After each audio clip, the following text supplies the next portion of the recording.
ಅರ್ಚನೆ ಮಾಡಿರಿ, ವೇದಮಂತ್ರದಲ್ಲಿ ಹೇಳಿದ್ದೇನು, ಅರ್ಚತ ಪೂಜಿಸಿರಿ ಅಷ್ಟೇ, ದೇವರ ಸೇವೆ ಮಾಡಿರಿ. ತುಂಬ ಪ್ರತೀಕಗಳಿವೆ, ಆದರೆ ನಾನು ಪ್ರತೀಕಗಳ ಬಗ್ಗೆ ಮತ್ತೆ ಮಾತಾಡುವುದಿಲ್ಲ.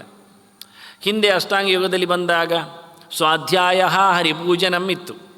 ನಾನು ನಿರಸ್ತ ದೋಷ ಅನ್ನುವಲ್ಲದನ್ನು ತೋರಿಸಿಕೊಟ್ಟಿಲ್ಲ, ಯಮಗಳ ಬಗ್ಗೆ ಮಾತಾಡಿದೆ. ಹಾಗೆಯೇ ಇಲ್ಲಿ ಷಡ್ವರ್ಗ ನಿಗ್ರಹ ಅನ್ನುವಲ್ಲಿ ಅಪರಿಗ್ರಹದ ಬಗ್ಗೆ, ಇಂದ್ರಿಯ ನಿಗ್ರಹದ ಬಗ್ಗೆ ಮಾತಾಡಿದೆ. ಪೂಜೆ ಎಲ್ಲಿದೆ ಅಂದರೆ ಇಲ್ಲಿದೆ, ಧ್ಯಾಯಂತಿ ಎನ್ನುವಲ್ಲಿ ಸೇರಿಕೊಂಡಿದೆ ಅಂತ ಹೇಳಿ. ಧ್ಯಾನ ಮಾಡುವಲ್ಲಿ ಪೂಜೆಯೂ ಒಂದು ರೀತಿಯ ಧ್ಯಾನವೇ. ಯಾಕೆ? ಎಚ್ಚರ ಇದೆ ಅಂತ. ಧ್ಯೇಯ ಚಿಂತಾಯ, ಪದಾರ್ಥಗಳ ಬಗ್ಗೆ ಯೋಚನೆ ಮಾಡ್ತಾನೆ, ಪ್ರತೀಕಗಳ ಬಗ್ಗೆ ಯೋಚನೆ ಮಾಡ್ತಾನೆ. ಧ್ಯಾನ ಮಾಡದೆ ಆವಾಹನೆ ಆಗುವುದಿಲ್ಲ. ಹೇಳಲಿಕ್ಕೆ ಬಾಯಲ್ಲಿ ಹೇಳ್ತೇವೆ, ಶ್ಲೋಕ ಒಂದು ಹೇಳಿ, ಧ್ಯಾಯಾಮಿ ಧ್ಯಾನಂ ಸಮರ್ಪಯಾಮಿ, ಧ್ಯಾನಂ ಸಮರ್ಪಯಾಮಿ ಅಂತ ಗಟ್ಟಿ ಹೇಳಲಿಕ್ಕೆ ಬರೋದಿಲ್ಲ, ಅದು ಧ್ಯಾನ ಆಗೋದಿಲ್ಲ. ಧ್ಯಾಯಾಮಿ ಅಂತ ಹೇಳಿದರೆ ಒಂದೊಮ್ಮೆ ಬಾಯಲ್ಲಿ ಕಣ್ಮುಚ್ಚಲೇಬೇಕಾಗತ್ತೆ, ಬಾಯಿ ಮುಚ್ಚಲು ಬೇಕಾಗುತ್ತೆ. ಯಾಕೆ? ಧ್ಯಾಯಾಮಿ ಅಂದರೆ ಅರ್ಥ ಎಂಥದ್ದು ಗೊತ್ತುಂಟ? ಧ್ಯಾನ ಮಾಡ್ತೇನೆ ಅದನ್ನು ಹೇಳುದಾ? ಅದಕ್ಕೆ ನಾನು ಹೇಳ್ತೇನೆ, ಧ್ಯಾನವನ್ನು ಹೇಳಿಕೊಡಲಿಕ್ಕೆ ಬರೋದಿಲ್ಲ, ಧ್ಯಾನ ಮಾಡ್ತೇನೆ ಅಂತ ಹೇಳಲಿಕ್ಕೆ ಬರ್ತದೆ ಅಷ್ಟೇ ಅಂತ ಹೇಳಬಾರ್ದು. ಅತಧ್ಯಾನಂ ದೊಡ್ಡ ಸೈಜಲ್ಲಿ ದೊಡ್ಡ ವರ್ಡಲ್ಲಿ ಹೇಳ್ತೇವೆ, ಕ್ಷೀರೋದನ್ವತ್ ಪ್ರದೇಶೇಶ್ವರ ಮಾಡ್ತೇವೆ, ಅದು ಹೇಳುವ.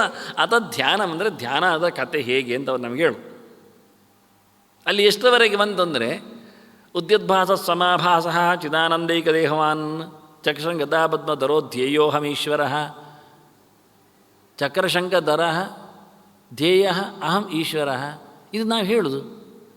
ಅವನೇನು ಹೇಳಿದ ದೇವರು ಅಂದರೆ, ನಾನು ಉದಯಿಸುವ ಸೂರ್ಯನಂತೆ ಬೆಳಗ್ತೇನೆ, ಅಂತಹ ಕಾಂತಿ ನನ್ನಲ್ಲಿದೆ. ನಂದು ಮಾತ್ರ ಉದಯಿಸುವ ಬೆಳಕಿನಂತೆ ಅಂದಾಗ ಏನು ಕೇಳಿದರೆ, ಸಚ್ಚಿದಾನಂದ ಸ್ವರೂಪ ನಾನು, ಈ ಪ್ರಾಕೃತವಾದದ್ದು ಯಾವುದೇ ನನ್ನಲ್ಲಿಲ್ಲ.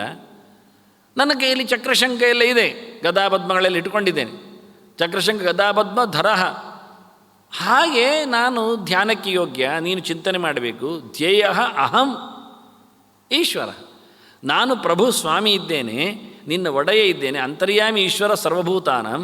ಹೀಗೆ ನನ್ನನ್ನು ಧ್ಯಾನ ಮಾಡು ಅಂತ ನಾವು ಅದನ್ನೇ ಹೇಳೋದು.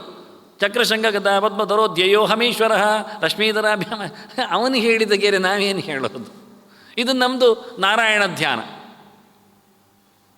ನಾವು ಏನು ಮಾಡಬೇಕು ಅಂದರೆ, ಈ ಶ್ಲೋಕವನ್ನು ಹೇಳದಿದ್ದರೂ ಪರವಾಗಿಲ್ಲ, ಶ್ಲೋಕ ನೆನಪಾಗದಿದ್ದರೂ ಪರವಾಗಿಲ್ಲ, ಶ್ಲೋಕ ಕಲಿಯದಿದ್ದರೂ ಪರವಾಗಿಲ್ಲ, ಆದರೆ ನಾವು ನಾರಾಯಣ ಜಪ ಮಾಡೋ ಮುಂಚೆ ದೇವರು ಹೇಗಿದ್ದಾನೆ ಅಂತ ಯೋಚನೆ ಮಾಡಿಕೊಂಡು ಧ್ಯಾನ ಮಾಡಿಕೊಂಡು, ಧ್ಯಾತ್ವ ಹೃದಯ ಧ್ಯಾತ್ವ ಅಂತಾರೆ, ಹೃದಯದಲ್ಲಿ ಈ ರೀತಿಯಾದ ಕಲ್ಪನೆ ಮಾಡಿಕೊಂಡು ಚಿಂತನೆ ಮಾಡಿಕೊಂಡು ಮತ್ತೆ ಶುರು ಮಾಡಲಿಕ್ಕೆ. ಈಗ ತಪ್ಪಿಯೋದು. ಅದಕ್ಕೆ ನಾನು ಹೇಳಿದೆ, ಧ್ಯಾಯಂತಿ ಎನ್ನುವಲ್ಲಿ ಅರ್ಚನೆ ಉಂಟು. ಅರ್ಚನೆಯಲ್ಲಿ ಧ್ಯಾನ ಮಾಡೋದು ಅರ್ಚನೆ ಆಗೋದಿಲ್ಲ. ಪ್ರತೀಕಗಳನ್ನು ಮುಟ್ಟಿಕೊಳ್ಳುವಾಗ, ದೇವರ ಪೂಜೆಯಲ್ಲಿ ಭಗವಂತನ ಎಚ್ಚರ ಅದು ಬರಲೇಬೇಕು, ಒಂದರೆ ಕ್ಷಣ ಆದರೂ ಇರಬೇಕು. ಅರ್ಚತ ಪ್ರಾರ್ಚತ, ವೇದಮಂತ್ರ ಹೇಳ್ತದೆ, ಚೆನ್ನಾಗಿ ಪೂಜೆ ಮಾಡಿರಯ್ಯ, ಮಾಡಿದ್ದೀರಿ ಗೊತ್ತು ನನಗೆ, ಪೂರ ಮಾಡಲಿಲ್ಲ, ಪ್ರಾರ್ಚತ ಪೂರ ಮಾಡಿ ಅಂತ. ಪೂರ ಚೆನ್ನಾಗಿರಲಿ, ಚೆನ್ನಾಗಿ ಬರಲಿ, ಎಲ್ಲವನ್ನೂ ತನ್ನಿ, ಎಲ್ಲಕ್ಕೂ ಯೋಚನೆ ಕೊಡಿ. ಧ್ಯಾನ ಹೊತ್ತಿನಲ್ಲಿ ಮಾತ್ರ ನನ್ನ ಎಚ್ಚರಲ್ಲ, ಎಲ್ಲ ಹೊತ್ತಿನಲ್ಲಿ ನೈವೇದ್ಯ ಕಾಲದಲ್ಲಿ ಇರಲಿ ಅಂತಾನೆ. ಪ್ರಿಯಮೇಧಾಸ ಆಚಾರ್ಯ ಬರೀತಾರೆ, ಪ್ರಿಯಜ್ಞಾನಾಹ ಪ್ರಿಯಯಜ್ಞಾಹ ಅಂತ. ಮೇಧಾ ಶಬ್ದಕ್ಕೆ ಯಜ್ಞ ಅಂತ ಅರ್ಥ ಉಂಟು, ಜ್ಞಾನ ಅಂತ ಅರ್ಥ ಉಂಟು. ಆದ್ದರಿಂದ ನೀವು ತಿಳಿದವರಾಗಲಿ ಏನು ಪರವಾಗಿಲ್ಲ, ತಿಳಿದವರು ಮಾಡದೆ ಮತ್ತೆ ಯಾರು ಮಾಡೋದು ನನ್ನ ಪೂಜೆ ಮಾಡ್ರೋ ಅಂತಾನೆ ದೇವರು. ಪ್ರಿಯಮೇಧಾಸ ಅರ್ಚತ ಮತ್ತು ಪ್ರಾರ್ಚತ. ನಿಮಗೆ ಒಳ್ಳೆಯ ಅರಿವು ಉಂಟು, ನನಗೆ ಗೊತ್ತಿದೆ. ಅರಿವಿದ ತಕ್ಷಣ ಓಡುವುದು ಎಲ್ಲಿಗೆ? ಒಬ್ಬನಿಗೆ ಅಡುಗೆ ಮಾಡಲಿಕ್ಕೆ ಚೆನ್ನಾಗಿ ಬರ್ತದಂತೆ, ಮತ್ತು ತಿಳಿದವನಿಗೆ ಕರ್ಮ ಇಲ್ಲ, ಮತ್ತೆ ಎಂತ ಮಾಡೋದು? ಮಲಗುವುದು. ಅಡುಗೆ ಕಲಿತಿದ್ದಾನೆ, ಅಡುಗೆ ಮಾಡುವಂತಿಲ್ಲ. ಅವನು ವಿದ್ಯಾಭ್ಯಾಸ ಮಾಡಿ ಪದವಿ ಪಡೆದಿದ್ದಾನೆ, ಅವನು ಲೆಕ್ಚರ್ ಆಗುವುದಿಲ್ಲ. ಯಾಕೆ? ಜ್ಞಾನಿ ಕರ್ಮ ಇಲ್ಲ, ಜ್ಞಾನಿಗೆ ಕರ್ಮ ಇಲ್ಲ. ಮತ್ತು ಅಡುಗೆ ಯಾರಿಗೆ ಗೊತ್ತಿಲ್ಲ, ಅವನು ಅಡುಗೆ ಮಾಡೋದು, ಅವನ ಕರ್ಮ ಪ್ರಾರಬ್ಧ. ಊಟ ಮಾಡೋದು ಇನ್ನೂ ಪ್ರಾರಬ್ಧ ಕರ್ಮ. ಯಾರು ಊಟ ಮಾಡ್ತಾರೆ? ಅಡುಗೆ ಗೊತ್ತಿಲ್ಲದವ ಅಡುಗೆ ಮಾಡಿದರೆ ಅದು ಅಡುಗೆ ಆಗುತ್ತಾ? ವೈದ್ಯ ಗೊತ್ತಿದೆ ಅವನಿಗೆ, ಅವನು ಸರ್ವಿಸ್ ಮಾಡುವಾಗಿಲ್ಲ, ಜ್ಞಾನಿಗೆ ಕರ್ಮ ಇಲ್ಲ. ಮತ್ತು ಯಾರು ಮಾಡ್ತಾ ಇದ್ದಾನೆ ಕರ್ಮ, ಅವೈದ್ಯ ಕಲೀಲಿಲ್ಲ, ಅವನು ಚುಚ್ಚುದು, ಯಾವುದೋ ಮದ್ದು ಯಾರಿಗೋ ಕೊಡು, ಯಾವುದೋ ರೋಗ. ಇದೆಂತ? ಇದು ಇಸ್ ಇಟ್ ಪ್ರಾಕ್ಟಿಕಲ್? ಇದು ಸಮಾಜ ಬದುಕ್ತದೆ ಹೀಗಿದ್ರೆ? ಇದು ಸಂಸಾರ ನಡೀತದೆ ಹಾಗಾದರೆ? ತಿಳಿದವನು ಕರ್ಮ ಮಾಡದೆ ಮತ್ತಾರು ಮಾಡೋದು? ಮತ್ತು ಎಲ್ಲರೂ ತಿಳಿದ ನಂತರ ಕರ್ಮ ಮಾಡ್ತಾರ ಅಂದರೆ, ತಿಳಿತಾ ಕರ್ಮ ಮಾಡಬೇಕು. ನೋಡಿ ಕಲಿ, ಮಾಡಿ ತಿಳಿ ಎಲ್ಲ ಹೇಳಿಕೊಂಡಾಗೆ. ಮೊದಲು ಗೊತ್ತಿರುವುದಿಲ್ಲ. ಧರ್ಮಕ್ರಿಯೆಯಲ್ಲಿ ಆದರೆ ಎಡವಟ್ಟು ಕಮ್ಮಿ. ಅಡಿಗೆ ಮಾಡುವವನು ಪೂರಾ ಕಲಿತ ನಂತರ ಮಾಡೋದಲ್ಲ, ಕಲೀಲಿಕ್ಕೆ ಮಾಡ್ತಾನೆ ಕಲಿತಾನೆ ಒಟ್ಟೊಟ್ಟಿಗೆ. ಒಂದೊಂದು ದಿನ ಸ್ವಲ್ಪ ಹೆಚ್ಚು ಕಮ್ಮಿ ಆಗುತ್ತೆ, ಮತ್ತೊಂದು ಕಲಿತಾನೆ, ಸರಿ ಮಾಡ್ತಾನೆ. ಕುಣಿಯೋರಾಗಿ ಪೂರ ಕುಣಿದಂತ ಕಲಿತ ನಂತರ ಕುಣಿಯೋದಲ್ಲ, ಕುಣಿತಾ ಕುಣಿತಾ ಕಲಿತಾರೆ, ಕಲಿತಾ ಕಲಿತಾ ಕುಣಿತಾರೆ ಒಟ್ಟೊಟ್ಟಿಗೆ. ಹಾಗೇನಾಯಿತು, ಜಪ ಪೂಜೆ ಮತ್ತೊಂದು ಇನ್ನೊಂದು ಎಲ್ಲ ಧರ್ಮಕರ್ಮಗಳು ಪೂರಾ ತಿಳಿದ ನಂತರ ಮಾಡ್ತೇನೆ ಅಂತಲೂ ಅಲ್ಲ, ತಿಳಿದವನಿಗೆ ಮಾಡಲಿಕ್ಕೆ ಇಲ್ಲ ಅಂತಲೂ ಅಲ್ಲ, ಮಾಡ್ತಾ ಮಾಡ್ತಾ ತಿಳಿತಾ ತಿಳಿತಾ ಮಾಡ್ತಾ ಮಾಡ್ತಾ ಹೋಗಲಿಕ್ಕೆ ಇದು ಕ್ರಮ. ಅದನ್ನು ಪ್ರಿಯಮೇಧಾಸ ಅರ್ಚತ ಪ್ರಿಯಮೇಧಾಸ ಪ್ರಾರ್ಚತ. ಇಲ್ಲ ನನಗೆ ಒಳ್ಳೆ ಯಜ್ಞ ಯಾಗೆಲ್ಲ ಮಾಡಲಿಕ್ಕೆ ಕಂಡಾಬಟ್ಟೆ ಸಮಯ ಬೇಕಾಗ್ತದೆ, ಇದೆಲ್ಲ ಪ್ರತೀಕ ಆರಾಧನೆ ಎಲ್ಲ ಆಗುವುದಿಲ್ಲ ಹೇಳಿದರೆ, ಹೋಮ ಹವನ ಉಂಟು ಹೇಳಿ ಮಲಗಿದ್ದ ತಂದೆ ತಾಯಿಗಳನ್ನು ಮರೆತು ಓಡುವುದಾ? ಅದು ಪ್ರತೀಕವೇ ಅಲ್ವ ನಮಗೆ, ಮಾತೃದೇವೋಭವ ಪಿತೃದೇವೋಭವ ಅಂತ. ಆದ್ದರಿಂದ ಪ್ರಶ್ನೆ ಇಲ್ಲ, ಗುರುಗಳೆಲ್ಲ ಬಿಟ್ಟು ಹೋಗ್ಲಿಕ್ಕಾಗತ್ತಾ? ಪ್ರತೀಕದ ಪೂಜೆ ಆಗಲೇಬೇಕು, ಚರ ಆಗಲಿ ಅಚರ ಆಗಲಿ. ದೇವರ ಪೂಜೆ ಮಾಡದೆ ಯಜ್ಞಯಾಗಗಳು ನಡೆಸುವಂತೆ ಇಲ್ಲ. ಬಹಳ ದೊಡ್ಡ ದೊಡ್ಡ ಸಂಹಿತೆಗಳನ್ನು ಓದಬೇಕು, ಪ್ರಾಯಶ್ಚಿತ ವಿಧಾನಗಳನ್ನೆಲ್ಲ ಹೇಳ್ತಾರಲ್ಲಿ, ಏನೇನೋ ಯಾವುದಕ್ಕೋ ಎಲ್ಲ ಏನಾದರೂ ಹೇಳ್ತಾ ಇರ್ತಾರೆ. ಉತ್ಸವ ಆಗಲಿ, ಕರ್ಮಾಂಗಗಳಾಗಲಿ, ದೇವರ ಪ್ರತಿಷ್ಠೆ ಆಗಲಿ, ಎಂಥದೇ ಆಗಲಿ ಎಲ್ಲ ಕಡೆಯಲ್ಲಿ ಕೃತ ನಿತ್ಯಾನ್ನಿಕ ಕ್ರಿಯಾ ಹಾಕ್ಕೊಂಡು ಶುರು ಮಾಡೋದು. ಪ್ರಾಯಶ್ಚಿತ ಹೇಳಿಕ್ಕೆ ಹೋಗುವಾಗ ಪ್ರತಿಯೊಂದು ಕಡೆಯಲ್ಲಿ ನಿತ್ಯದ ಜಪ ಪೂಜೆ ಮುಗಿಸಿ ಬಾ, ಇಲ್ಲದಿದ್ದು ನಿನಗೆ ಅಧಿಕಾರ ಇಲ್ಲ. ಇದೊಂದು 10 ಕಡೆ ಸಿಗ್ತದೆ ನನಗೆ. ಪ್ರತಿಯೊಂದು ಕಡೆಯಲ್ಲಿ ಹೇಳುವಾಗಲೂ ಅವರು ಕೃತ ಪೂರ್ವಾನಿಕ ಕ್ರಿಯಾ, ಕೃತ ನಿತ್ಯ, ಏನೋ ಒಂದು ಶಬ್ದ ಹಾಕಿರ್ತಾರೆ. ಜಪ ಪೂಜೆ ಮುಗಿಸದೆ, ಅವನ ಕೆಲಸ ಮುಗಿಸದೆ ಅವನು ಯಾವುದೇ ದೇವಸ್ಥಾನದ ಇತರ ಕರ್ಮಗಳನ್ನು ಮಾಡಲಿಕ್ಕೆ ಅಧಿಕಾರಿಯೇ ಅಲ್ಲ. ಅಧಿಕಾರದಲ್ಲಿ ಅದು ಸೇರಿಬಿಟ್ಟಿದೆ. ಇವತ್ತೇನಾಗಿದೆ, ಓಡಿ ಹೋಗಿ ಮೊದಲೇ ಅವರ ಮನೆಯಲ್ಲಿ ಇರ್ತೇವೆ, ನಾವು ಹಿಂದಿನ ದಿವನೇ ಇರ್ತೇವೆ, 0 ಆಗುತ್ತೆ ಅಂತಾರೆ. ನಿತ್ಯ ನೈಮಿತ್ತಿಕ ಕ್ರಿಯೆ ಅದು ಹೇಳಿಬಿಡ್ತಾನೆ ಅವನು. ನಿಮ್ಮ ನಿತ್ಯ ನೈಮಿತ್ತಿಕ ಕ್ರಿಯೆಯನ್ನು ಮುಗಿಸಿಯೇ ಬರಲಿಕ್ಕೆ ಇದು ವಿಶೇಷ ಕ್ರಿಯೆಗಳು, ಇದರಲ್ಲೇನು ವ್ಯತ್ಯಾಸ ಇಲ್ಲ ಅಂತ, ನಿಮ್ಮದು ನಿತ್ಯದ್ದು ನಡೆಸಲೇಬೇಕು ಅಂತ. ಹೀಗಾಗಿ ಕಾಲದ ಬಗ್ಗೆ ಕರ್ಮದ ಬಗ್ಗೆ ಬಹಳಷ್ಟು ಎಚ್ಚರಗೊಂಡು ಪ್ರಿಯ ಮೇಧಾಸಃ ಪ್ರಿಯ ಯಜ್ಞಾ ಪ್ರಾರ್ಚತ ಅರ್ಚತ. ನಾವು ಸಣ್ಣವರ್ರಿ, ಮಕ್ಕಳು ಮಾಡಿ ಪೂಜೆ, ಮಕ್ಕಳಾದರೂ ಊಟ ಮಾಡೋದಿಲ್ವಾ, ಮಕ್ಕಳಾದರೂ ಕೆಲಸ ನಡೆಸೋದಿಲ್ವಾ, ಪೂಜೆಗೇನು ಅರ್ಚಂತು ಪುತ್ರಕಾಹ. ಬಹಳ ಚೆನ್ನಾಗಿ ತುಂಬ ಪ್ರೀತಿಯಿಂದ ಹೇಳ್ತಾರೆ. ಎಷ್ಟು ಸಣ್ಣವರಾದರೂ ನಿಮ್ಮ ಸಣ್ಣ ಮಟ್ಟಿನ ಪೂಜೆ ಆಗಲಿ, ಏನಾಗ್ತದೆ ಇಲ್ಲ ಅಂತ ಮಾಡಿರಿ, ಬೇಕಾದರೂ ತುಂಬ ಜನ ಒಟ್ಟು ಸೇರಿ ಮಾಡಿರಿ, ಏನಾದರೂ ಸರಿ ಮಾಡಿಕೊಳ್ಳಿ ಅಂತಾರೆ. ಉತ ಪುರನ್ನ ಅರ್ಚತ. ಇನ್ನು ಗೌಜಿಯಲ್ಲಿ ದೇಹವನ್ನು ಮಾತ್ರ ಪೂಜೆ ಮಾಡಬೇಡಿ, ಪುರಂನ ಅರ್ಚ. ಪುರಂ ಅಂದರೆ ದೇಹ, ಮತ್ತು ಪುರಾಧೀಶಮರ್ಚತ. ದೇಹವನ್ನು ಪೂಜಿಸಿಕೊಳ್ಳಬೇಡಿ, ದೇಹದೊಳಗಿನ ದೇವರ ಬಗ್ಗೆ ಎಚ್ಚರ ಇರಲಿ, ದೇಹವನ್ನು ಕೊಟ್ಟವನ ಬಗ್ಗೆ ಯೋಚನೆ ಮಾಡಿಕೊಳ್ಳಿ, ಪುರಾಧೀಶನ ಬಗ್ಗೆ ಎಚ್ಚರ ಆಗಲಿ. ಇದು ಪುರವನ್ನು ಮಾಡೋ ಗೌಜಿಯಲ್ಲಿ ದೇಹಕ್ಕೆ ಆರಾಧನೆ ಮಾಡ್ತಾ ಹೋಗಬೇಡಿ, ಭಗವದ್ ಆರಾಧನೆ ಇರಲಿ ಅಂತ ಹೇಳಲಿಕ್ಕೋಸ್ಕರ ಉತ ಪುರನ್ನ ದೃಷ್ಣು ಅರ್ಚೋದು. ಸರ್ವಸ್ವಾಮಿ ಅವನನ್ನು ಕೊನೆಗೆ ಹೇಳ್ತಾರೆ, ಯಾರನ್ನು ಪೂಜೆ ಮಾಡಲಿ ಅಂದರೆ, ಯಾರು ನಿನಗೆ ದೊಡ್ಡವನು ಅಂತ ಕನ್ಫರ್ಮ್ ಆಯಿತಾ ನೋಡಿಕೊಂಡು ಬಾ, ಅವನನ್ನು ಪೂಜಿಸು. ಮತ್ತು ಪೂಜೆ ಮಾಡಲಿಕ್ಕೆ ಹೋಗಿ ಎಲ್ಲರೂ ಬರಲಿ ಹೇಳಿ ಎಲ್ಲರನ್ನು ಇಟ್ಟುಕೊಂಡು ಪೂಜೆ ಮಾಡೋದು ಸರಿ ಇಲ್ಲ. ದೃಷ್ಣು ಅರ್ಚೋದು. ಅತ್ಯಂತ ಎತ್ತರದಲ್ಲಿ ಕೂತವನು ಯಾರಿದ್ದಾನೆ, ಚರಾಚರ ಪ್ರಪಂಚವನ್ನು ಎತ್ತಿ ಹಿಡಿದವನು ಯಾರಿದ್ದಾನೆ, ಸರ್ವಕಾಲದಲ್ಲಿಯೂ ನಿನ್ನ ಏಳುಗಡೆ ಯಾರಿಂದ ನಡೆಯುತ್ತೆ. ಇವತ್ತು ಎತ್ತಿ ನಾಳೆ ಕೈ ಬಿಡುವವರ ಪ್ರಯೋಜನ ಇಲ್ಲ. ಬ್ರಹ್ಮ ಭುವನಾಲೋಕ ಪುನರಾವರ್ತಿನ. ನಮ್ಮನ್ನು ಕೊಕ್ಕೆಯಾಗಿ ಬ್ರಹ್ಮಲೋಕದಲ್ಲೂ ಹೇಳ್ಕೊಂಡು ಹೋಗ್ತಾರೆ, ಸತ್ಯಕ್ಕೂ ಸತ್ಯಲೋಕ ಕಾಣ್ತದೆ. ಅಷ್ಟೊತ್ತಿಗೆ ಅವನು ಹೋಗ್ತಾನೆ, ನಮ್ಮನ್ನು ಕೈ ಬಿಡ್ತಾನೆ. ಹಂಸ ಎಲ್ಲರನ್ನು ಹೊತ್ತುಕೊಂಡು ಹೋಗೋದಿಲ್ಲ, ಅದು ಅಲ್ಲಿ ಆಯಿತು. ಹಂಸಕ್ಕೆ ಹಂಸನೇ ಆಗೋದಿಲ್ಲ, ಹಂಸ ಅಂದರೆ ಜೀವ ಅಂತ ಅರ್ಥ. ಹಂಸಕ್ಕೆ ಹಂಸನೇ ಆಗೋದಿಲ್ಲ, ಆಗ ನಮ್ಮನ್ನು ಕೆಳಗೆ ಹಾಕಿ ಹೋಗ್ತದೆ. ಅದರಿಂದ ಕೃಷ್ಣನೇ ಹೇಳಿದ, ಯಾರನ್ನು ಎನ್ನುವುದು ಮಾತ್ರ ಎಚ್ಚರದಲ್ಲಿ ನೋಡಿಕೊಳ್ಳಿ. ಇದು ಆಚಾರ ಕೊಟ್ಟ ಕರ್ಮ ಸಿದ್ಧಾಂತವನ್ನು ಎತ್ತಿ ಹಿಡಿಯುವ ನಿತ್ಯದ ಕೈಂಕರ್ಯಗಳಲ್ಲಿ ನಮ್ಮ ದೇವರ ಸಂಬಂಧವನ್ನು, ಜೀವದೇವನ ಸಂಬಂಧಕ್ಕೊಂದಿರುವ ಮಾಧ್ಯಮ ಕರ್ಮವನ್ನು ಬಿಡಿಸಿ ಹೇಳಿದ ಮಾತು. ಇದರಿಂದ ನಿನಗೇನು ಸೈಡ್ ಎಫೆಕ್ಟ್ ಇಲ್ಲ, ತೊಂದರೆ ಇಲ್ಲ, ಇದ್ದ ತೊಂದರೆಗಳು ಹೋಗ್ತಾವೆ, ನೋಡೋದಲ್ಲ ಅಂತ. ಅರ್ಚಿತ ಅರ್ಚದ ಪ್ರಾರ್ಚದವನ್ನು ಹೇಳಿದೆ, ಅದರಲ್ಲಿ ಎಲ್ಲ ಉಂಟು ಅಂತ ಮತ್ತೊಮ್ಮೆ ಹೇಳುತ್ತೇನೆ ತೋರಿಸ್ತಾ.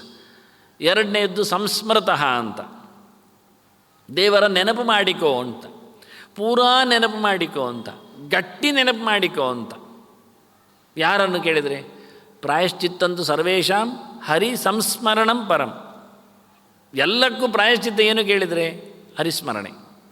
ಹರಿ ಸಂಸ್ಮರಣೆ.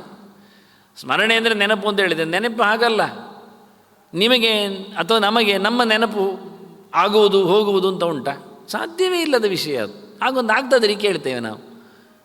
ಮತ್ತು ಯಾರದ್ದೂ ಮರೆವು ಬರ್ಬೋದು ನಮಗೆ, ಆದರೆ ನಮ್ಮದು ಎಂದು ಮರೆದು ಹೋಗುವುದೇ ಇಲ್ಲ ನಮಗೆ. ಹೇಗೋ ಹಾಗೆ ದೇವರ ಮರೆವು ಇರಲೇಬಾರದು, ಜಾಸ್ತಿ ನೆನಪಾಗಬೇಕಂತೆ. ತುಂಬ ಸರ್ತಿ ಅವನನ್ನು ನೆನಪು ಮಾಡಿಸಿಕೊಳ್ಬೇಕು, ಪ್ರತಿಯೊಂದಕ್ಕೂ ಸಹ ಎತ್ತರದ ಮಟ್ಟಿನಲ್ಲಿ. ಎಲ್ಲಕ್ಕೂ ಪ್ರಾಯಶ್ಚಿತ್ತ ದೇವರ ಸ್ಮರಣೆ, ಸಂಸ್ಮರಣಂ. ಆದ್ದರಿಂದ ಆಚಾರ ಅರ್ಚಿತ ಸಂಸ್ಮೃತ ಅಂದರು. ಅಲ್ಲಿ ಸ್ವರ್ಚಿತ ಹೇಳಲಿಲ್ಲ, ಪ್ರಾರ್ಚಿತ ಹೇಳಲಿಲ್ಲ. ಅಲ್ಲಿ ಮಾತ್ರ ಪುತ್ರನವರೆಗೂ ಮಕ್ಕಳವರೆಗೂ ಬರ್ತಾ ಅರ್ಚಿತ ಅಂತ ಹೇಳಿದರು. ಎರಡನೇಲಿ ಮಾತ್ರ ಸ್ಮೃತ ಹೇಳಲಿಲ್ಲ, ಸಂಸ್ಮೃತ. ಮೂರನೇದ್ದು ಧ್ಯಾತಃ. ಇದು ಧ್ಯಾಯಾಮಿ ಉಂಟಿಲ್ಲಿ, ಧ್ಯಾಯಂತಿ, ಅದಕ್ಕೆ ಪೋಷಕದು ಮಧ್ಯೆಯಲ್ಲಿ ಉಂಟು. ಧ್ಯಾನದ ಬಗ್ಗೆ ಮಾತಾಡುವಾಗ ಬಹಳ ಚೆನ್ನಾಗಿತ್ತು. ತುಂಬ ಆಲೋಡ್ಯ ಸರ್ವಶಾಸ್ತ್ರಾಣಿ ವಿಚಾರ್ಯ ಚ ಪುನಃ ಪುನಃ ಇದಮೇಕಂ ಸುನಿಷ್ಪನ್ನಂ ಧ್ಯೇಯ ನಾರಾಯಣ ಸದಾ. ನಮಗೆರೆಲ್ಲ ಇತ್ತು. ನಾವು ಹೇಳಿದ್ದಲ್ಲ ಆದೇಶ, ಶಾಸ್ತ್ರವೇ ಆದೇಶ ಮಾಡಿತ್ತು. ನಾವೆಲ್ಲ ಶಾಸ್ತ್ರಗಳನ್ನು ಹರವಿದ್ದೇವೆ. ಎಲ್ಲವೂ ಮಾತುಗಳೇ. ನೈಕೋ ಮುನಿಹಿ ಹೇಳಿದ ಹಾಗೆ ಎಲ್ಲ ಮಾತುಗಳನ್ನು ಒಟ್ಟು ಮಾಡಿಕೊಂಡು ನಾವು ಮತ್ತೆ ಚರ್ಚೆ ಮಾಡಿದ್ದೇವೆ, ಚಿಂತನೆ ಮಾಡಿದ್ದೇವೆ, ಸಂಶೋಧನೆ ಮಾಡಿದ್ದೇವೆ. ಅದರ ಬಗ್ಗೆ ಒಂದು ರೆಕಾರ್ಡ್ಸ್, ಡಿಬೇಟ್ಸ್ ಎಲ್ಲ ನಡೆದಿದೆ. ಆಲೋಡ್ಯ ಸರ್ವಶಾಸ್ತ್ರಾಣಿ ವಿಚಾರ್ಯ ಚ, ಅದರ ಬಗ್ಗೆ ನಾವು ಮತ್ತೆ ಮತ್ತೆ ವಿಚಾರಣೆ ಇಟ್ಟುಕೊಂಡಿದ್ದೇವೆ. ಪುನಃ ಪುನಃ ಒಂದು ಕಾಲದಲ್ಲಿ ಒಂದು ದೇಶದಲ್ಲಿ ಒಮ್ಮೆ ಹೊತ್ತಿನಲ್ಲಿ ಒಬ್ಬರಲ್ಲಿ ಅಂತಲ್ಲ, ಯಾರ್ಯಾರನ್ನೋ ವಿಚಾರಿಸಿ ಆಯಿತು, ಎಲ್ಲೆಲ್ಲಿಯೋ ವಿಚಾರಣೆ ನಡೆಯಿತು, ಮತ್ತೆ ಮತ್ತೆ ಅದರ ವಿಮರ್ಶೆ ಆಗಿದೆ. ಒಟ್ಟಾರೆ ಏನು ಬಂತು ನಮಗೆ ರಿಸಲ್ಟ್ ಕೇಳಿದರೆ ಕೊನೆಗೆ ಹೇಳ್ತಾರೆ ಅಷ್ಟೆಲ್ಲ ಮಾಡಿಕೊಂಡ ವಿಚಾರ್ಯ ಚ ಪುನಃ ಪುನಃ ಇದಮೇಕಂ ಸುನಿಷ್ಪನ್ನ. ಇದು ಒಟ್ಟು ಮೊತ್ತದಲ್ಲಿ ಬಂದ ಮಾತು. ಟೋಟಲ್ ಅಲ್ಲಿನ ರಿಸಲ್ಟ್ ಏನು ಕೇಳಿದರೆ ನಿಷ್ಪನ್ನಂ ಸುನಿಷ್ಪನ್ನಂ. ಇದು ಮೇಲಿಂದ ಮೇಲೆ ಕಂಡದ್ದು ಒಂದೆರಡು ಪ್ರಯೋಗದಲ್ಲಿ ಸಿಕ್ಕಿದ್ದಲ್ಲ, ಬೇಕಾದಷ್ಟು ಪ್ರಯೋಗ ಮಾಡಿ ಆಯಿತು. ಕಾಲವು ನೂರಾರು ಕಾಲದಲ್ಲಿ, ದೇಶವು ನೂರಾರು ಕಡೆ, ಚಿಂತಕರು ನೂರಾರು ಜನ, ಏಕಕಾಲದಲ್ಲಿ ಎಟ್ ಎ ಟೈಮಲ್ಲಿ ಒಂದೇ ಕಡೆಯಲ್ಲಲ್ಲ, ಭಿನ್ನ ಭಿನ್ನವಾದ ದೇಶಕಾಲಗಳಲ್ಲಿ ಭಿನ್ನ ಭಿನ್ನರಿಂದ ಎಲ್ಲರ ವಾದ ಒಕ್ಕೊರಳ ವಿಷಯ ಏನು ಕೇಳಿದರೆ ಧ್ಯೇಯ ನಾರಾಯಣ ಸದಾ ಅಂತ. ನಾರಾಯಣನೇ ನಮಗೆ ಚಿಂತನೆ ಯೋಗ್ಯನಿದ್ದಾನೆ, ಧ್ಯಾನಕ್ಕೆ ನಿಲುಕಬೇಕಾದನು, ಮತ್ತಾರು ಅಲ್ಲ. ಸದಾ ಅದೊಂದು ಪೀರಿಯಡಿಗೆ, ಒಂದು ಜನ್ಮಕ್ಕೆ, ಒಂದು ಹಂತಕ್ಕೆ. ಕೆಲವು ಹೇಳೋದುಂಟು ಈ ಹಂತಕ್ಕೆ ಅದು ಮತ್ತೆ ಬೇರೆ ಆಗ್ತದೆ. ಹಾಗೆ ಬೇರೆ ಆಗೋದು ಅದು ಇದು ಮಾಡಿ ಏನು ಪ್ರಯೋಜನ? ಇಲ್ಲವೇ ಇಲ್ಲ. ಅದನ್ನು ಸದಾ ಅಂತ ಹೇಳಿಬಿಟ್ರು. ಸದಾ ಅಂದರೆ ಮುಕ್ತಿ ಅನಂತರಮಪಿ ಇಂದ ಅರ್ಥ. ಸದಾ ಕಾಲಕ್ಕೆ ಎಂಡಿ ಯಾವಾಗುಂಟು, ಯಾವತ್ತಿನವರೆಗೆ ಎಂದಿಲ್ಲ, ಎಲ್ಲಿ ಯಾವಾಗಿನವರೆಗೂ. ಉತ ಅಮೃತತ್ವಶೇಷಾನಃ ಅಂತ ಮುಕ್ತಾನಾಂ ಪರಮಾಗತಿ ಅಂತ. ಮೋಕ್ಷ ಪಡೆದ ನಂತರವೂ ನಾರಾಯಣನ ಧ್ಯಾನಕ್ಕೆ ಕೊನೆ ಇಲ್ಲ. ಗರ್ಭದಲ್ಲಿದ್ದಾಗಲೂ ಚಿಂತನೆ ದೇವರು ಕೊಟ್ಟರೆ ಧ್ಯಾನ ಮಾಡಲಿಕ್ಕೆ ಬರ್ತದೆ, ಆಗ್ತದೆ, ಮಾಡ್ತಾರೆ. ಪೂರ್ವಜನ್ಮದ ಸಂಸ್ಕಾರದಿಂದಾಗಿ ಮಗದೊಂದು ಜನ್ಮಕ್ಕೆ ಪ್ರಾರಬ್ಧವಶಾತ್ ಅವನು ಗರ್ಭವಾಸ ಅನುಭವಿಸಿಕೊಳ್ಳುವಾಗ ಸಪ್ತಮಾಸ ಕೃತಾಂಜಲಿ ಅಂತ ಹೇಳಿಕೊಂಡು, ಸಪ್ತವದ್ರಿ ಕೃತಾಂಜಲಿ ಸ್ತುವೀತಯಂ ವಿಕ್ಲಭಯ ವಾಚ ಏನೋ ಉದರೇ ಅರ್ಪಿತ. ಒಳಕೂತವನು 7 ತಿಂಗಳಾದಾಗ ಅವನಿಗೆ ದರ್ಶನ ಬರಲಿ ಶುರುವಾಗ್ತದೆ. ಪೀಡೆ ಯೋಚನೆಯಾಗಿ ದೇವರೇ ದಮ್ಮಯ ಹೊರಗೆ ಹಾಕಬೇಡ, ಹೊರಗೆ ಹಾಕಿದರೆ ನರಿ ನಾಯಿಗಳಂತೆ ಜನ ತಿಂದಾಕಿ ಹಾಳು ಮಾಡ್ತಾರೆ, ಬೆಳೆದಿದ್ದದ್ದನ್ನೆಲ್ಲ ಕಲಿಸಿಕೊಡ್ತಾರೆ. ಎಲ್ಲಾದರೂ ಹೇಳ್ಕೊಂಡೋಗಿ ಯಾವುದೋ ಒಂದು ಶಾಲೆಗೋ ಮತ್ತೊಂದಕ್ಕೆ ಹಾಕಿ ಪರ್ಕಟ್ ಏನೋ ಒಂದು ಮಾಡಿಸಿಬಿಡ್ತಾರೆ. ದಮ್ಮಯ್ಯ ಹೊರಗೆ ಹೋಗೋದು ಬೇಡ ಅಂತಾನೆ. ಅದರೇನು ಮಾಡೋದು? ಗಾಳಿ ಬರ್ತದೆ, 9 ತಿಂಗಳಾಗ್ತದೆ, ಏನಾದರೂ ಮಾಡಿ ಕೊಯ್ದಾದರೂ ತೆಗಿತಾರೆ ಹೊರಗೆ. ಮತ್ತೆ ಮುಗಿದೋಯ್ತಾ? ಹೊರಗೆ ಬಂದ ನಂತರ ವಿಸ್ಮಯ, ಆಹಾ ಎಲ್ಲಿದ್ದೇನೆ, ಬಲ್ಲಿರೇನೆಯ ಇರುವಂತಹ ಸ್ಥಳ, ತೊಟ್ಟಿ ಅಲ್ಲ ತೊಟ್ಟಿಲು, ಏನಾದರೂ ಒಂದೇ, ಯಾವುದಾದ್ರೇನು ಗೊತ್ತಿಲ್ಲ. ನೀವು ಹೊರಗಿನಿಂದ ಅದಕ್ಕೆ ತೊಟ್ಟಿಲೊಂದು ಬರೀರಿ, ಬದಿಯಲ್ಲಿ ತೊಟ್ಟಿಯಿಂದ ಬರೀರಿ, ಏನಾದರೂ ಬಿದ್ದ ಮಗುವಿಗೆ ಏನು ಗೊತ್ತಿರೋದು ಇದು ತೊಟ್ಟಿಲ ತೊಟ್ಟಿಯ ಅಂತ. ನಮ್ಮದು ತೊಟ್ಟಿ ಸಂಸ್ಕಾರ ಆಗ್ತಾ ಉಂಟು ಇವತ್ತು, ಬಿಸಾಡಿದ ಮಗು ಆಗ್ತಾ ಇದೆ. ಜನರಿಗೆ ಎಲ್ಲಿ ಎಚ್ಚರ ಆಗಬೇಕು? ಇದನ್ನು ಉಲ್ಲೇಖ ಮಾಡಿದ್ದವರು. ಮೊನ್ನೆ ಹೇಳಿದ್ದೆ ನಾನು, ಬ್ರಹ್ಮಪುರಾಣ ಹೇಳುವಾಗ ಎಲ್ಲ ಹೇಳಿತ್ತು ಅಂತ. ಜನ್ಮ ಮೃತ್ಯು, ಗರ್ಭ ಜನ್ಮ, ಜರ ಅಜ್ಞಾನ, ಮೃತ್ಯು ನಾರಕಜಂ ಭಯಂ ಅಂತ, ನಾರಕಜಂ ದುಃಖಂ ಅಂತ. ಎಷ್ಟು ಕಷ್ಟವಾಗಿ ಯಾರನ್ನು ದೂಡಿ ಬಂದಿದ್ದ ಅಂತ. ಇದೇ ಗರ್ಭಕ್ಕೆ ಬಂದಾಗ ಅದರ ಬಗ್ಗೆ ಭಾರಿ ದೊಡ್ಡ ವಿಜ್ಞಾನ ಹೇಳ್ತಾರೆ. ಆಗಿರ್ಬೋದು, ಆಗತ್ತೆ. ಆದ್ದರಿಂದ ಸದಾ ಧ್ಯೇಯ ನಾರಾಯಣ. ಎಲ್ಲಿ ಕೂತರು ಎಲ್ಲಿದ್ದರೂ ಭಗವಂತನಲ್ಲದು ಇನ್ಯಾರನ್ನು ಯಾವತ್ತೂ ಸಹ ಧ್ಯಾನಕ್ಕಿಟ್ಕೊಳ್ಳಿಕ್ಕೆ ಬರುವುದಿಲ್ಲ. ಪರಿವಾರತ್ವೇನ ಲಕ್ಷ್ಮೀಧರಾಭ್ಯಾಮಾಶ್ಲಿಷ್ಟ ಸ್ವಮೂರ್ತಿ ಗಣಮಧ್ಯ ಬ್ರಹ್ಮವಾಯು ಶಿವಾಯೀಶ ವಿಪೈಹಿ ಶಕ್ರಾದಿಕೈರಪಿ ಸೇವ್ಯಮಾನ ಅಧಿಕಂ ಭಕ್ತ್ಯ. ಎಲ್ಲ ಸರಿ, ನಿನ್ನ ಯೋಗ್ಯತೆಗೆ ಯಾರೆಲ್ಲ ಕಾಣ್ತಾರೆ, ಆಚಾಚೆ ಕೂತವರು ದೂರದೃಷ್ಟಿ ಇದ್ದರೆ ಕಾಣ್ಬೋದು, ಕಾಣಲಿ. ಕೇವಲ ಪೀಠದಲ್ಲಿ ನಾರಾಯಣ ಮಾತ್ರ ಕಂಡು ಬಿಡಲಿ, ಪರವಾಗಿಲ್ಲ. ಆಚೀಚೆ ನೋಡಿದಾಗ ಲಕ್ಷ್ಮೀಧರೆ ಕಂಡ್ರೆ ಆಯಿತು, ಕೆಳಗೆ ಗರುಡ ಕಂಡು ತೊಂದರೆ ಇಲ್ಲ, ಮೇಲಕ್ಕೆ ಸುತ್ತಮುತ್ತಲು ನೋಡಿ. ಎಷ್ಟರ ಮಟ್ಟಿಗೆ ನಿಮ್ಮ ಕಣ್ಣುಗಳು ಹೊರಳುತ್ತಾವೆಯೋ, ನೋಡುವ ಯೋಗ್ಯತೆಯನ್ನು ಪಡಿತಾವೆ ಅಷ್ಟು ವೈಭವದಲ್ಲಿ. ಆದರೆ ಯಾವತ್ತು ನಡುವೆ ನಾರಾಯಣನೇ ಕಾಣಲಿ. ನಮಗೆ ಸುತ್ತದ್ದೆಲ್ಲ ಕಾಣ್ತದೆ, ದೇವರನ್ನು ಕಾಣುವುದಿಲ್ಲ, ಅದೇ ಕಷ್ಟ. ಈ ಧರ್ಮರಾಜನಿಗೆ ಔಜಿತ್ತು ಒಂದು ಪರೀಕ್ಷೆ ಮಾಡುವಾಗ ದ್ರೋಣ ಹೇಳ್ತಾನೆ, ಇತ್ತವಾ ಎಲ್ಲ ಕಲಿಸಿ ಆಯ್ತು ಅವನಿಗೆ ಬಿಲ್ವಿದ್ಯೆ ಪರೀಕ್ಷೆ. ಮರ ಕಾಣುತ್ತಾ ಅಂದರು, ಕಾಣ್ತದೆ ಗುರುಗಳೇ ಅಂದ. ನಾನು ಕಾಣ್ತೇನೆ ಹೇಳಿದರು, ಕಾಣ್ತದೆ ಗುರುಗಳೇ ಅಂದ. ಅರ್ಜುನ ಕಾಣ್ತಾನೆ ಗುರುಗಳೇ ಅಂದ. ಹೋಗಾಚೆ ಅಂದರು. ಪರೀಕ್ಷೆ ಆಯ್ತು ಅವನದು. ಅವನಿಗೆ ಕಂಗಾಲು, ಎಂತ ಇದು ಎಲ್ಲ ಕಾಣ್ತದೆ, ಸತ್ಯ ಹೇಳಿದ್ದೇನೆ ನಾನು ಹೇಳಿ ಅರ್ಜುನನ ಕರೆದದೇ ಪರೀಕ್ಷೆ. ಅದೇ ನಮ್ಮ ನಿಯಮ ಇತ್ತು. ಅರ್ಜುನ ಹತ್ರ ಕೇಳ್ತಾರೆ, ಮರ ಕಾಣ್ತದೆ ಅಂದ. ನಾನು ಕಾಣ್ತೇನೆ, ಇಲ್ಲ ಅಂದ. ಧರ್ಮರಾಜ ಕಾಣ್ತಾನೆ, ಅಣ್ಣ ಇಲ್ಲ ಅಂದ. ಧರ್ಮರಾಜನಿಗೆ ಬುಕು ಆಗ್ತಾ ಉಂಟು. ಇನ್ನೆಲ್ಲಿ ಅರ್ಜುನನ ಮೇಲೆ ಹೊಡಿತಾರೆ ಇವರು, ಎಲ್ಲ ಕಾಣುವುದಿಲ್ಲ ಅಂತಾನೆ, ಗುರುಗಳೇ ಕಾಣುವುದಿಲ್ಲ ಅಂತಾನೆ, ನಾನು ಕಾಣೋದಿಲ್ಲ ಅಂತ ನೀವೆಂತ ಅಂತ. ಮತ್ತೆ ಇವರು ಹೇಳಿದರು, ಮರದಲ್ಲಿ ಗೆಲ್ಲು ಕಾಣ್ತದೆ, ಹಕ್ಕಿ ಕಾಣ್ತದೆ, ಕಣ್ಣು ಕಾಣ್ತದೆ, ಬಿಡು ಬಾಣ ಅಂದರು. ಬಿಟ್ಟ. ಆಗ ಧರ್ಮರಾಜನಿಗೆ ಗೊತ್ತಾಯ್ತು, ಹೌದಲ್ಲ, ನನಗೂ ಒಂದೊಮ್ಮೆ ಅವರು ಎಲ್ಲ ಕಾಣ್ತದೆ, ನಾನು ಬಾಣ ಬಿಟ್ಟರೆ ಗುರುಗಳಿಗೊಂದು ಬಾಣ ಬಿಡಬೇಕಾಗ, ದ್ರೋಣರಿಗೂ ಪೆಟ್ಟಾಗ್ತದೆ, ಅತ್ತ ಅರ್ಜುನನಿಗೂ ತಾಗ್ತದೆ, ಇದು ಕಾಣ್ತದೆ, ಎಲ್ಲ ಕಾಣ್ತದೆ, ಇದೆಂತ ಕತೆ ಕಾಣೋದು, ಇದು ಏಕಾಗ್ರತೆ. ಜಯ ನಾರಾಯಣ ಸದಾ. ಕಲಿಕೆ ಎಷ್ಟು ಜೋರಿ ಇರ್ತದೆ ನೋಡಿ. ಒಬ್ಬನೇ ದೇವರು ಕಾಣಬೇಕು ನಿನಗೆ. ಧ್ಯೇಯ ಏಕೇವ ನಾರಾಯಣ. ಪರಿವಾರ ನೋಡ್ಲಿಕ್ಕೆ ಹೋದರೆ ಲಕ್ಷ್ಮಿ, ಹೌದಲ್ಲ ಇವತ್ತು ಲಕ್ಷ್ಮಿಗೆ ಭಾರಿ ಚಂದ ಸೀರೆ ಹುಟ್ಟಿದ್ದಾರೆ, ಅದು ಶುರು ಆಗುತ್ತೆ ಇವನಿಗೆ ನಾರಾಯಣ ಮರ್ತೋಗುತ್ತೆ. ನಾನು ಅದಕ್ಕೆ ಹೇಳಿದ್ದು, ಲಕ್ಷ್ಮಿ ಇದ್ದಷ್ಟು ಚಂಚಲೆ. ಯಾಕೆ? ಅವಳು ಹುಟ್ಟಿದ್ದೇ ಕೆಸರಿನಲ್ಲಿ, ಪದ್ಮದಲ್ಲಿ ನೀರಿನ ಪಸೆ ನಿಲ್ಲುವುದಿಲ್ಲ, ಕೆಸರು ಅಂಟುವುದಿಲ್ಲ.